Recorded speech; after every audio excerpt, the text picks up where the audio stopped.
was a historian, American history. Nothing to do with business. Before Halt, I picked U.S. history because it gave me the freedom to start my own business when I was in college. That was my first time. My first job was my own company that I created when I was in college. It was Caffeine Water. After that, I was the first marketer hired at a startup. It was e-commerce, so selling auto parts on the internet. I did that for a while, sold to private equity. I decided to quit my job, travel for a long time. Decided to come back to real life. Ended up being a chief marketing officer at a payments company built on Bitcoin, which is like the nerdiest, most technology thing you could do at the time, which is amazing. That startup didn't last, but I learned so much about Bitcoin and international payments. And then I graduated to working for a publicly traded company, OFX, and I was the head of marketing there for a while, and that was a very interesting dynamic because OFX in Australia is the biggest brand when it comes to money transfer, but in the US is unknown. So it felt like a startup because I got to build this thing in the United States, but at the same time it had the resources that a startup typically doesn't have.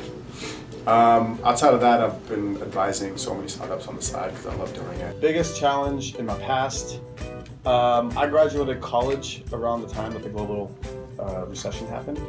So the biggest challenge at the time was to have all this theoretical knowledge that I gathered in college, again, theoretical, not practical, around the time where jobs didn't exist, how hyperbolizing it be, and finding a way to have a practical skill set to get hired. So I became a marketer because I was self-taught. I just read and read and read and tried and tried and tried until I knew enough that someone would hire me. So the biggest challenge initially was having practical knowledge after graduating for a system that only teaches you theories. And the way I got around that challenge was to simply teach myself hands-on. Probably a writer or probably, I'll be honest. Play basketball, watch basketball, go Lakers, and photography. I shoot a lot. Learning. I like learning new stuff, random stuff all the time.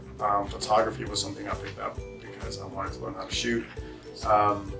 I used to pick one new hobby every year just because I want to learn new stuff. So from salsa to bachata to boxing to capoeira, just once, I'm not good at any of them because I only do them for a year and then I move on to something else.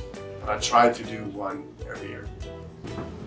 I've previously taught here at an adjunct level, and I kind of have a chip on my shoulder because I went to this big, giant, awesome university in the United States. However, it just simply did not provide what hope provides. The fact that you can get a degree in business, be surrounded by others who are pursuing the same thing, and do it on different continents just does not happen in a typical American school system.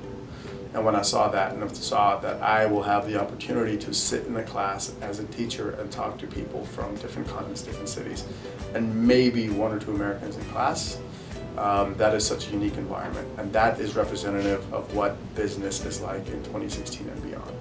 The world's getting flatter.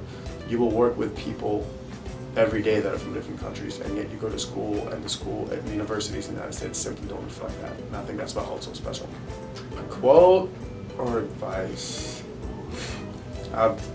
Probably a lot of advice. I think the one quote that sums it up though, it's by the Dalai Lama. I don't want to mess it up, so give me a second.